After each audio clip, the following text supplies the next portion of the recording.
Hi, everyone. Thank you so much for joining us this afternoon for the first day of our two-day conference. I'm Nora McKenzie. I'm a member of the Business Reference and Academic Libraries Committee for BRASS, and I'm also the co-chair of the Symposium subcommittee alongside Christy Cunningham.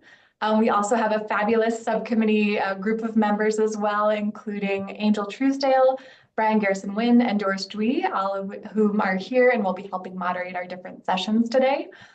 Just as a note, all of the different sessions will be recorded and sent out to everybody who's registered. So if you're unable to attend one or another of the sessions, don't despair. You'll be getting the recording after the fact, or if you'd like to go back and refer to anything that you've seen that was especially useful for you. So go ahead, if you haven't already, please mute your audio and your video as we get started. We really appreciate you spending time with us today with BRASS and our Spring 2025 Symposium. And thank you again to all of our presenters for being here and for sharing your insights. So now I'd like to turn it over to my colleague, Doris, who's going to kick us off with our very first presenter. Why, thank you, Nora. It's always a pleasure. So today we have the honor of hearing from Robin Vickery from the University of Arizona. And her session is titled, "And I Have How Much Time? Challenges, Opportunities, and Lessons Learned from Teaching Generative AI Best Practices in a One-Shot." Go ahead, Robin. All right, thank you. Let me, okay, whoops, hold on, did the wrong kind of share there. Okay. All right, so hi everybody. My name is Robin Vickery. I am excited to share a little bit about my experience with handling a request for teaching generative AI best practices in a one-shot this past spring. So since, of course, time is always of the essence, we'll go ahead and get started here. I can progress the slide. So I will mostly be kind of storytelling what my experience was. I'm not going to focus a ton on kind of the ins and outs of like the exact activities that I incorporated, but I'm hoping to have time for us all to share our own experiences and ideas for activities so that by the end of the session, everyone can kind of come away with like a ready-made document of ideas in case you receive similar requests in the future. So I'll set the scene for my own context, the course that I was asked to teach for, as well as insights into what I used to teach for that class and kind of how I handle that balance. Um, and then move on to kind of how I assessed the opportunities for that request, challenges, of course, and kind of how that session unfolded with that instructor. And then, like I mentioned, I want us all to kind of be able to share activities for the future and kind of gain insight into maybe the top topics that have come up that instructors have wanted you to create materials for or teach. Um, and then end with kind of some takeaways and final thoughts, words of advice if you want to take my advice or not, and then have time for Q&A at the end. So, um, what was this class? So I have for about a year now, which I've only been in my role 2 years. So last spring, the instructor for the core marketing class that all business students take regardless of their declared major. So they might be finance, accounting, marketing, business. They all take this introduction to marketing class. And it is made up of around anywhere from like 450 to 800 total students in the class, split across two sections. So pretty large class for building in any kind of interactivity.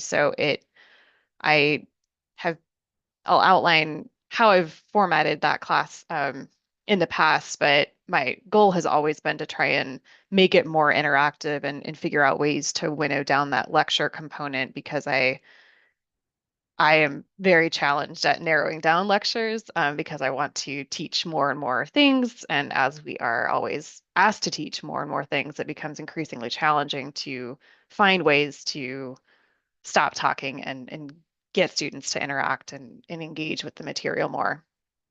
So traditionally, I've been offered around 40, 45 minutes, about half the class time, for like a one shot.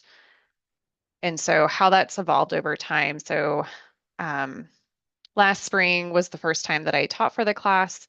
I always like to start off a class with kind of a series of polls to do somewhat of a knowledge check, especially since this was the first time that I was teaching for these students. Um, I was really hoping to make it more programmatic and find ways to integrate higher outcomes later on, or maybe introduce outcomes sooner, like at the 200 level. And so I started off with just gauging what their knowledge was so that I knew kind of where to build in things in the future.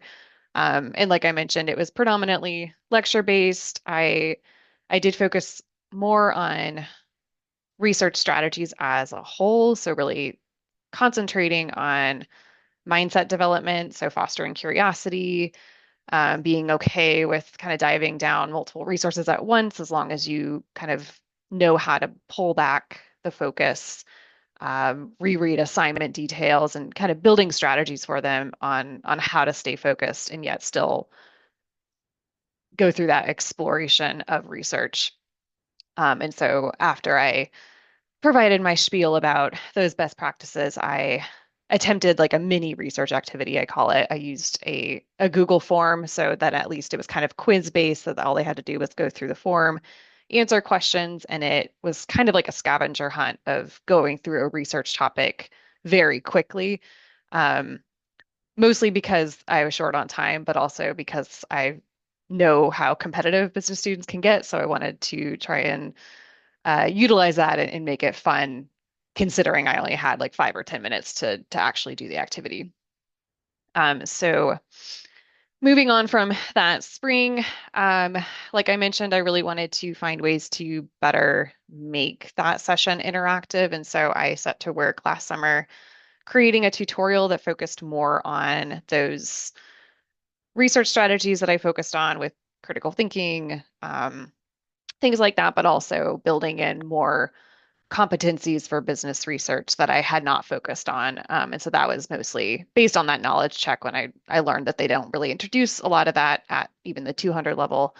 So finding ways to make that content kind of ready-made and that I wouldn't have to spend a lot of time focusing on that in class. Um, and kind of sidebar, I got inspiration to make the tutorial from the University of Alberta business librarians that I think that they alluded to it or presented about it during a brass discussion once. And it's made an articulate rise. And so I reached out and asked to adapt it for our context. So that was really exciting to be able to do that because it was exactly what I kind of wanted to focus on with that broad brushstrokes of all things foundational business research skills. So I had that made. My goal was to have that in place by the fall. That, of course, didn't happen because summer projects never go as planned. But I had enough in mind, solidified that I could speak to it with the instructor and kind of plant that seed for a flipped classroom approach in the spring. So we kind of did like a soft launch of the flipped classroom in the fall. So I assigned, well, not assigned, we highly encouraged readings pertaining to some of those strategies, that focused again more on those business research competencies. So like things to keep in mind when researching a company or an industry or a market. Um, Kind of wrote down the strategies for them to read in advance. So it didn't really solve the problem of winnowing the lecture because I was just adding content. I still had those general search strategies, not search strategies, the research strategies of critical thinking, to discuss during class. So once again, it was more of that capital L lecture and very mini activity. But the highly encouraged pre-work approach worked fairly successfully. So I at least thought that that was a good segue to really making a pitch for more of a required pre-work before the lesson in the spring. So that was my goal, was to, now that that tutorial was created, embed that before the class in the spring, to save time in class and have a more robust activity. So that's kind of where we stood last fall. I was ready to reach out in winter time, and then I get the request to add more content to the class, right? So I get the request to incorporate best practices for generative AI. And the instructor phrased it as wanting help with using and citing generative AI and really instilling responsible usage. Her comment that I quoted here was that the semester has been really eye-opening in the use and over-reliance on AI. So she was trying to find ways to combat that a little bit, or at least work with the students. Um, and that was because her philosophy was that she's open to students using AI with limits. So kind of determining those appropriate use cases. So brainstorming, topic generation, things like that that don't include like the writing and maybe even like the finding sources aspect. That was a little bit unclear.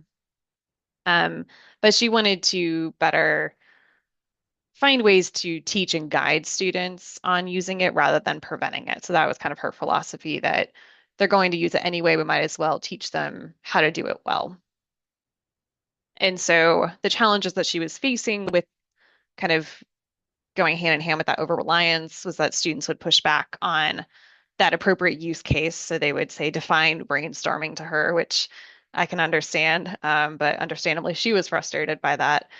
And then she found that they were not citing it properly. And I'll kind of put a pin in that for later because I had questions about what was meant by that citation, the issues with citations element. Wasn't sure if it was that they would utilize citations generated like hallucinated sources or if that they were not citing their usage of the tool itself. So I'm going to stop there for a second here because I want to, before I dive into the ins and outs of handling that request and what the outcomes were, I want to see what your experience has been with similar requests. So I have a poll created here for you, and um, I think a link will be shared in chat soon, but you can also go to menti.com and enter this code or scan this QR code here. And then I'll wait a little bit for you to kind of digest that information before I switch to show the poll itself here.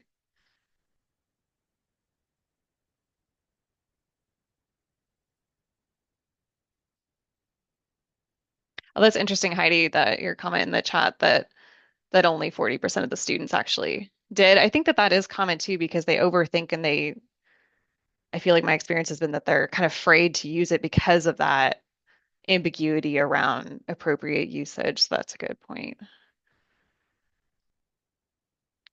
Okay. I'm going to go ahead and navigate to the results page here.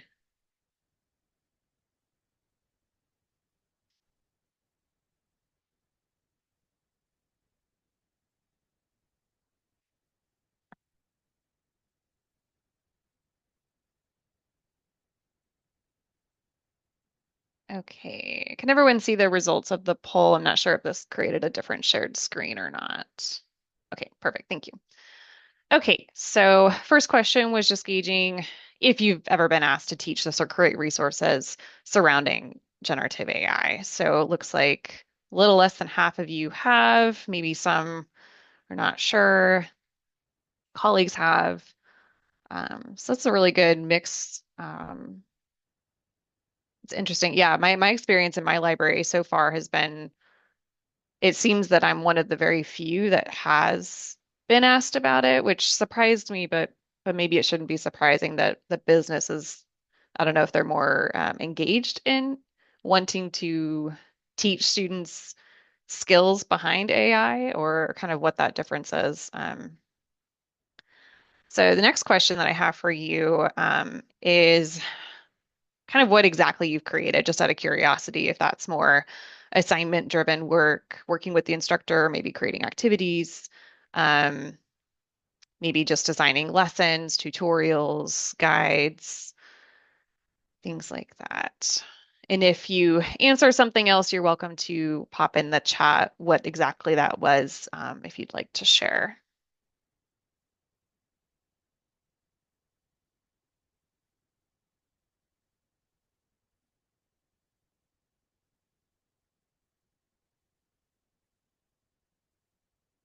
Yeah, sorry, and I didn't have an answer of if you haven't created anything. Yeah, so I guess this was mostly for those that maybe answered yes or maybe. Yeah, sorry about that.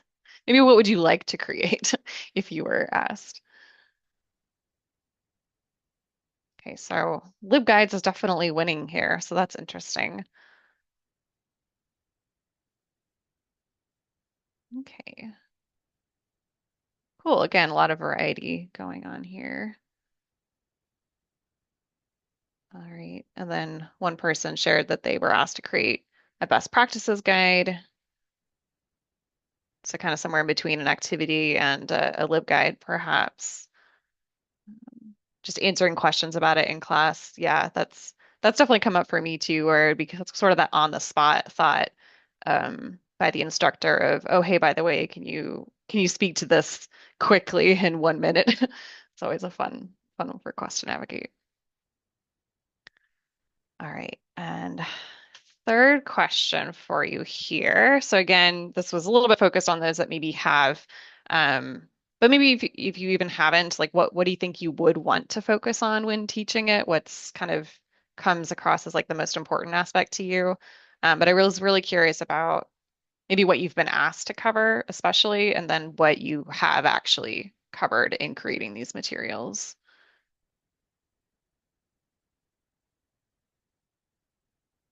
It's a very even spread so far.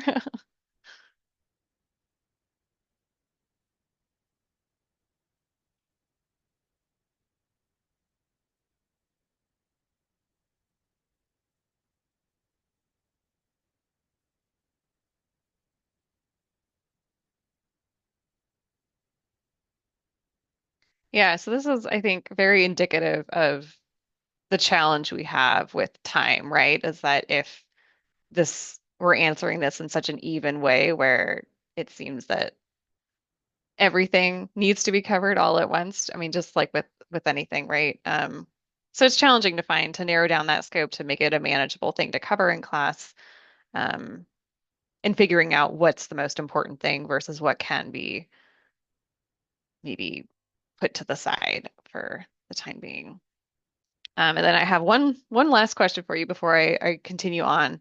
Um, Kind of tying in, so I had, kind of a variety of topics here relating to, the inner workings, maybe specific use cases, but then also kind of those broader issues at play with AI. So I was kind of curious. I mean, some of you answered that yes, you have covered topics like copyright, environmental impact. But I kind of just wanted to have a question, leave this with this question here, and then later I'm hoping that we will have time to brainstorm how we discuss this, if we discuss it, and how we engage students in these considerations. But it's a topic that's kind of come up at my library, just in terms of the different sides to the I don't know, the battle for AI, I guess, where there's I have colleagues that are very into it and are very excited to learn it and incorporate it and maybe barely mention ethical considerations, if at all,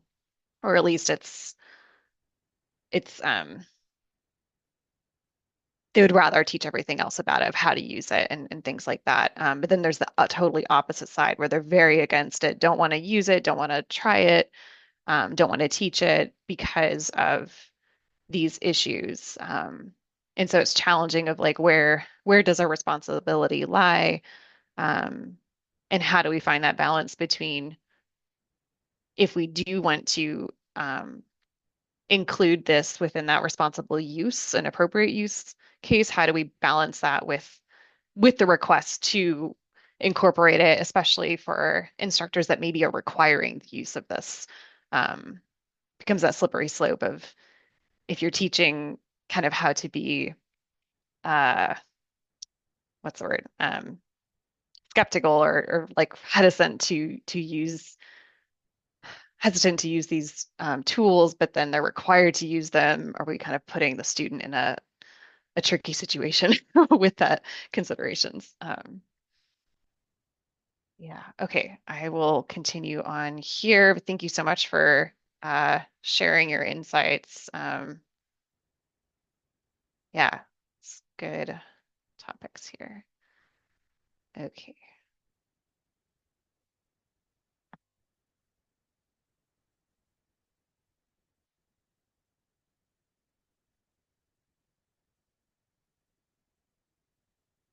Sorry, I'm trying to catch up on the chats, but I will catch up on them in a bit.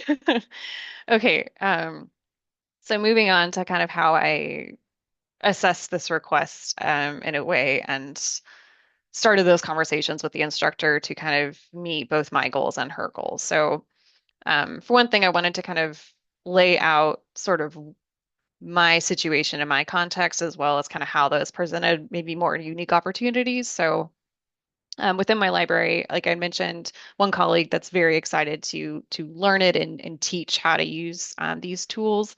She created kind of a training group for liaisons to opt into this last year, and so I'm part of that group. And so I had kind of that ready-made support system in place where we're able to dedicate time every other week to learning about these tools. And she'll kind of create activities and encourage us to adapt them and reuse them. And so there was sort of more of an ongoing dialogue and thought process that I had last fall leading up to the request that helped me with not freaking out about the request and being able to readily think of ideas on how I might incorporate this in an engaging way. I also, it was, right before winter break that she reached out. So she reached out early for one thing, which is lovely. And I kind of had that like winter break high going on where I came back refreshed and I was very excited to start something new and felt very optimistic about this, which was rare for me to be that optimistic about anything instruction based, I feel like. So that was really exciting for me, and I was really looking forward to it. So I think that those are good to recognize that I felt like I had the time and the energy to pivot quickly and teach something new, because sometimes that's really challenging itself. She also told me that I can have as much time as I'd like, which I took that with a grain of salt because I did not want to uh, assume too much and assume that she really meant that of like, oh, well, if I need 2 days, can I ask for two whole class times? So I tried to stick with still that 40 to 45 minutes, knowing that I was going to be asking for other favors with that required pre-work component in order to integrate that tutorial, which I think that was also an opportunity and a benefit that I already had that tutorial created so that I could more quickly pivot to incorporate more topics within the class. Um, so kind of going back to the request itself, so I mentioned that I needed to parse out a little bit more about what was meant. So just as with any instruction request, there's always that reference interview process, I think, to really make sure that we understand what they are wanting. And I think that just as with information literacy, there's still a lot of making sure that we're on the same page where maybe they don't know what they want or they aren't sure how to best discuss it either. So like with the citation issues, the main thing that I wanted to determine was if the issues were with hallucinated sources that the students were pulling citations um, from AI or if they weren't citing the usage. And it was actually both, but a little bit more towards the not citing usage, which brought another question to mind of, okay, I guess there must be some sort of policy in place that is outlining those requirements for the students. But it was not really mentioned in the syllabus. There was a little bit of a statement in terms of that appropriate usage regarding brainstorming, but not writing, those kinds of differences. But unfortunately, when I asked about any policies that they have in place for the class or the department, I didn't get an answer there. And so I didn't want to push too much on that and just kind of constantly be asking her. So I kind of let that lie and just continued to ask questions about it, um, which I'll go into a little bit more in a second here. Um, but yeah, I wanted to make sure that my understanding of appropriate usage lined up with hers so that I didn't get up there and start teaching something that she actually thought was inappropriate usage of AI. So good to kind of have those conversations very clearly up front, of course. So going into the session, my goals were to still find that balance and teach those critical research strategies that I did not want those to be put to the wayside and be replaced by teaching generative AI best practices, um, which I thought could be accomplished by requiring that pre-work tutorial. And then ultimately, hopefully, I would be able to have that mini lecture and longer activity that I was envisioning this last year, knowing that maybe that wouldn't quite work out as well because of the additional topics that I needed to cover. So the negotiation wasn't too much of a negotiation per se, but definitely a lot of emails back and forth over, from the requests initiation before winter break, and then when I returned in January, and we had about almost a month before I was teaching the class, but I was trying to really hone everything down within that first week back before classes actually began because I knew that communication would fall off after that point. Um, so the main sticking point was that I wanted to reiterate that I would be including both topics, both the old research strategies, the skills that would be taught in the tutorial, as well as the generative AI topics. And so I never made it an either or, for better or for worse, perhaps, again, with that scoping issue. But I felt confident that if I could set expectations up front with outlining what we've taught in the past for the students, what I was hoping to teach based on research consultations that I would have with the students over the last year and really set it in like data, I guess, back it up with data of, these are the types of questions that I would receive over the last year. So I really think that we do need to focus on these skills still. And also, I'm hearing you that you want to include the generative AI component. So how can we find that balance between the two? And so I outlined clear expectations about time and how to teach the topics. So outlining, okay, this is what we used to teach. I would take 40 minutes to do this. I think that if we push some of this into pre-work, that could alleviate some time there. Other options would be to utilize these tutorials for generative AI that my colleagues had created. So I gave her a lot of options up front so that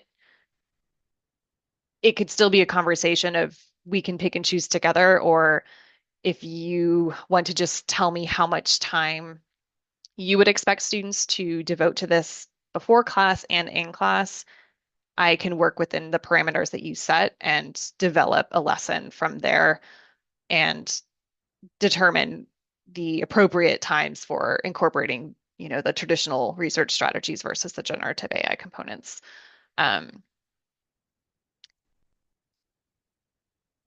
Yeah, so really reiterated those expectations. And I was also able to kind of speak to the success of that highly encouraged pre-work from the fall when beginning to discuss the potential for requiring pre-work up front. Okay, so how did it go? Did I meet my goals after those negotiations? And as I actually developed the lesson? So yes, I was able to keep all the topics. Again, for better or for worse, I embedded that tutorial. We were allowed to require the pre-work. The tutorial generates a certificate. The students would upload that certificate. We also added a generative AI tutorial as well that, like I mentioned, my colleague had created so that they could get some of that information about like the inner workings up front, because I thought that some of that was important, because I think that that is a component that students don't always think about, and that it can help them with understanding how to use the tool better. So I had those required up front. They both generated certificates that the students would upload to their D2L for credit. Um, so going into the actual in-class components, though, did I make a mini lecture? No. As you can tell, when I start talking, I'll just kind of keep going on tangents. So no, it did not work out as a mini lecture. And this was largely because I thought that I had planned it out more than I did come go time. Because like I mentioned, I did all that pre-work at the beginning of the semester, and then a few weeks went by, I received other requests, had to focus on other things. So when it came down for the actual class, I realized, oh, I had outlined all of this information, but I still hadn't quite narrowed down the scope. I didn't fully work out the activity that I had shared with the instructor up front. So again, I was upfront with what I was envisioning as the appropriate use cases. And to speak to that activity a little bit more here, I because the focus was on appropriate uses, I decided that maybe the best way to approach that would be to provide example prompts that would illustrate appropriate uses. So developing a prompt that is focused more on brainstorming different ways to describe an industry or requesting information on like what kinds of sources or where would you find information on market size, things like that, that maybe the students are not specifically asking for the information for the sources, but they're trying to find the avenues of where they might find that information. And those were kind of some examples that I thought would be appropriate based on the limited information that I had. Um, but I did not make it much of an activity. And again, that kind of came down to planning a little bit. So I had fleshed out these prompts and developed follow-up prompts. The instructor really loved that idea. And my goal was to enter these prompts live and have students then think of what those follow-up prompts might be, keeping in mind what that appropriate use case would be for that given prompt. But kind of tying back to the environmental impact question, I kept oscillating between whether I wanted to use AI in the class or not, which is maybe a silly hesitancy on my part, given I was trying to teach generative AI. But I kept going back and forth, and I thought, well, maybe I can do it without actually opening a tool and doing it, and then having these 800 students open the tool at the same time just for the sake of practice. I was really oscillating on that. And so I ended up, instead of creating an activity, it became more of a lecture of me going through those prompts and then thinking out loud what my thought process is as I read that prompt and determine follow-ups to make it more specific to my needs. Um, so that's how that went. And I'll have an example of the activity itself if you're interested later on when we get to the interactive component here. Um, so before we get to that part, wanted to share some lessons learned because it would not be a session on instruction practices without some lessons learned. So first and foremost, remember what you assigned as pre-work. As I mentioned a couple times now, I had started developing the lesson early in the semester, the first week. I did go through the tutorial that we assigned relating to Gen AI to make sure that I understood what the scope was so that I could set that aside and say, okay, they learned it in the pre-work. I do not need to incorporate that in the lesson. And I know that I took the tutorial, I remembered what the content was, and then 3 weeks later, I completely escaped me. And I thought that I remembered what it was, and it turned out that I ended up repeating myself or repeating what was in the pre-work during the lesson. So that was definitely an amateur mistake in a flipped classroom approach. So um, be smarter than me, because that would have saved me a lot of time in class for sure. Another thing, again, maybe just an amateur mistake here, is if you are assigning something for credit, make sure that you establish up front what your boundaries are in terms of grading. So this was not something that I had remotely considered. I thought students will simply upload the certificates into the learning management system, and then it's just, it's completion credit. So if they upload it, then they get credit.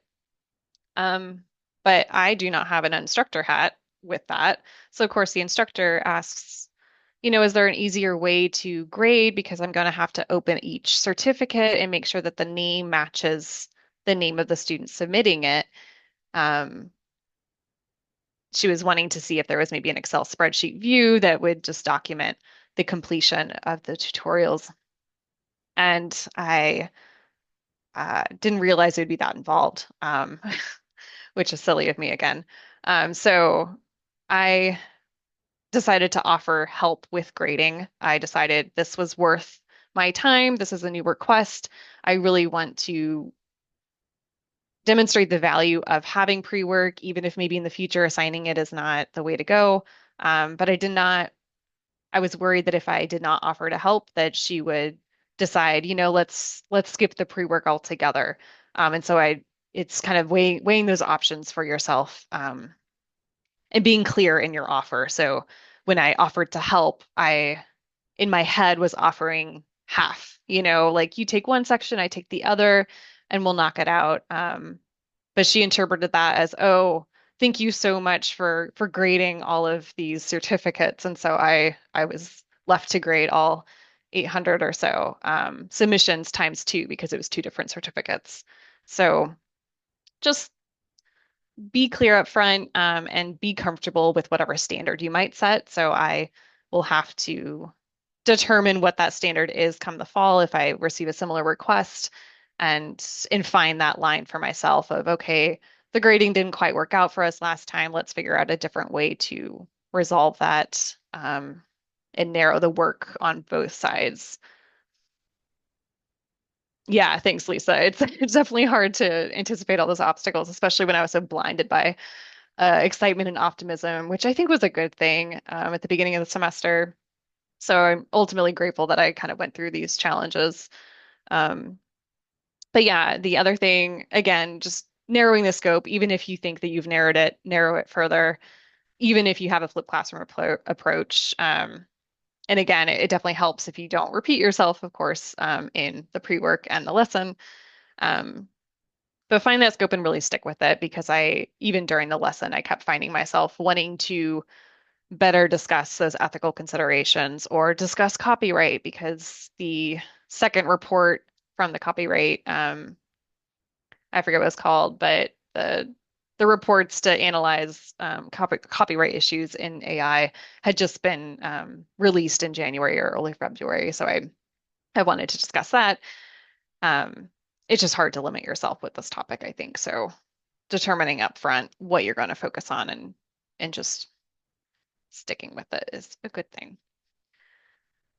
Okay, so enough talking from me. I'll still end the presentation with some final thoughts at the end of just some final words of advice based on my experience. But I really want us to engage in kind of sharing our thoughts and experiences a little bit more. So in the chat, you'll find a link to a Google Doc, and I'll pull that up on my screen here shortly. You can also go to this tiny URL if you just want a different option, but the link in the chat will probably be the easiest way to go. So the intention of this is for us to kind of document example activities that maybe we have tried or would like to try based on, maybe you've been thinking about it for a while, but you just haven't received that request yet. So I'm going to navigate to that here. I'll reshare.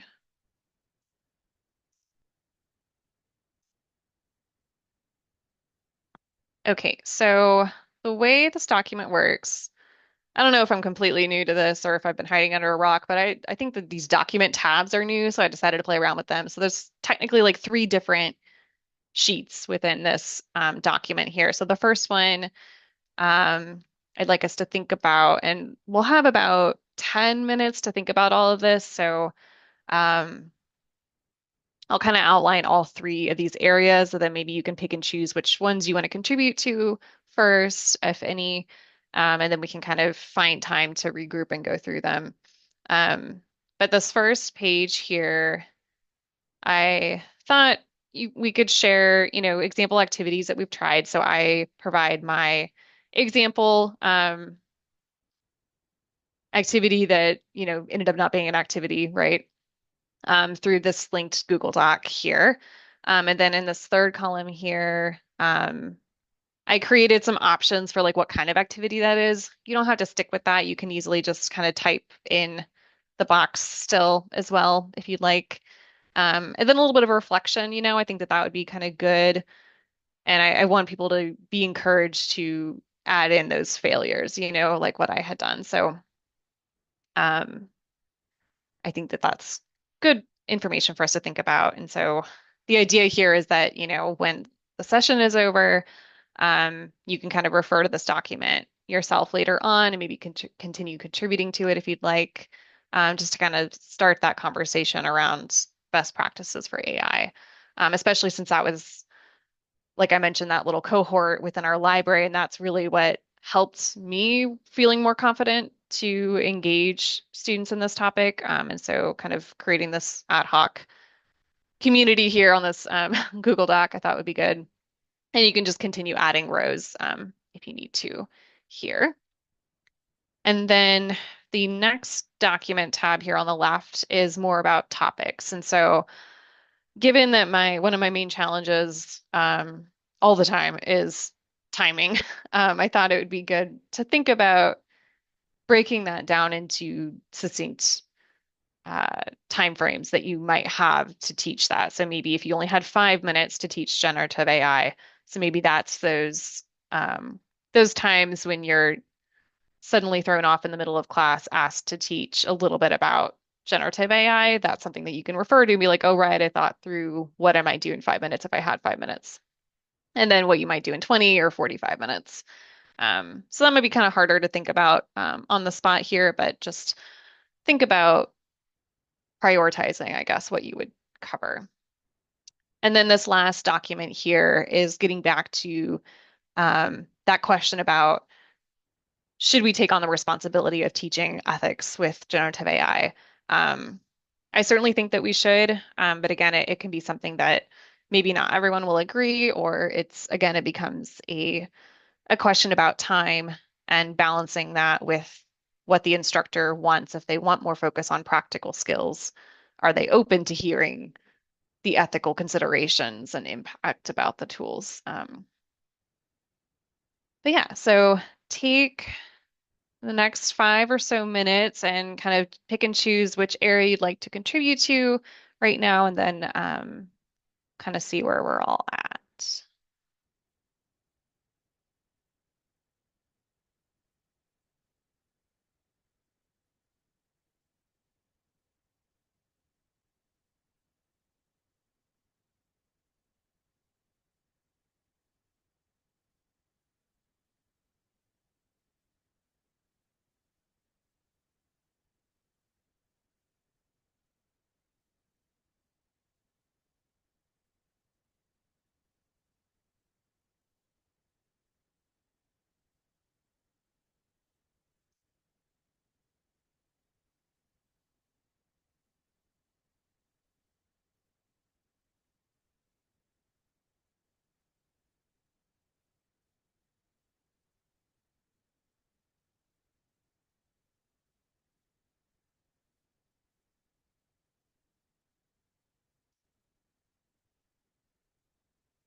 Okay, I guess there was some miscommunication about the timing here, so I think I am meant to wrap up right now. So apologies for that.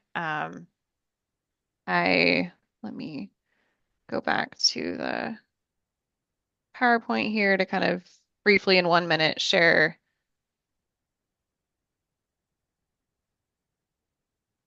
my final thoughts here.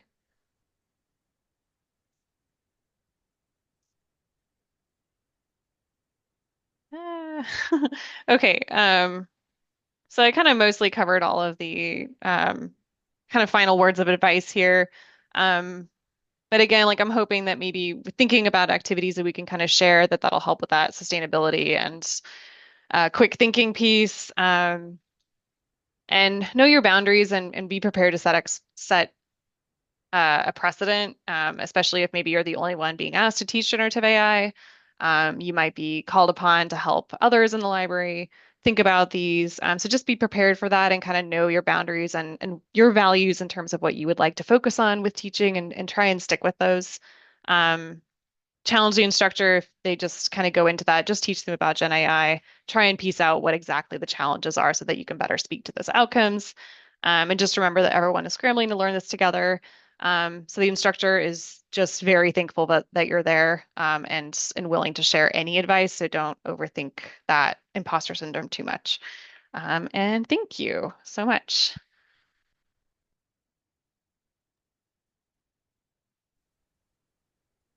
Thank you so much, Robin. This was a great presentation. I really loved it. And thank you so much for that Google Doc sheet. I'm sure that as we all go through it, we will walk away with lots of lessons learned. All right. Thanks. Thank you.